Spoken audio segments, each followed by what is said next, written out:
ከቲክቶክ ጋር ተያይዞ በቁጥጥር ስር የዋሉ ወጣቶች ነበሩ።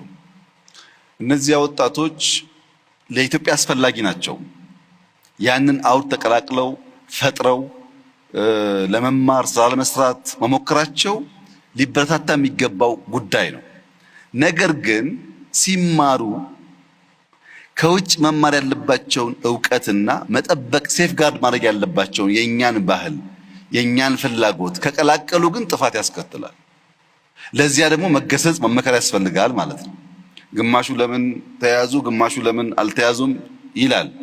እኛ ልጆቹን ኢንከሬጅ ማድረግ ነው የምንፈልገው፣ ግን እየገሰጽን እያስተማርን። ኢትዮጵያ ከዚህ ዓመት በታች ያለው ወጣት ስልክ አያዝ ብላ ሕግ ካላወጣች፣ ቲክቶክ ደግሞ ፊልተር ማድረግ ካልቻለች፣ መጠንቀቅ ያለብን ነገር በተለይ ኢንፍሉዌንሻል የምንባል በዛ ሰፈር የምንሰራ ሰዎች በእኛ ምክንያት ብዙ ሰው ሊመረዝ ይችላል። ቢኮዝ ህፃናት አንድ የሚወዱት ሰው አለባበሱ፣ አነጋገሩ፣ ቆመናው ሁሉ ኢንፍሉዌንስ ያደርጋቸዋል። እኛ የሚከተለን ሰው እንዳለ አስበን ጥንቃቄ ካላደረግን የኢትዮጵያን ባህል፣ የኢትዮጵያን እምነት፣ የኢትዮጵያን ፍላጎት የሚቃረን ከሆነ ቴክኖሎጂው አጋዥ ሳይሆን ጥፋት ይሆናል ማለት ነው። ቴክኖሎጂ የምንማርበት፣ የምንጠቀምበት፣ የምናድግበት እንዲሆን በእኛ ውስጣዊ ሁኔታ የተገራ መሆን አለበት። ከዚህ አንጻር ሳይበር ሴኩሪቲ በጣም ከፍተኛ ኃላፊነት ያለበት ተቋም ነው።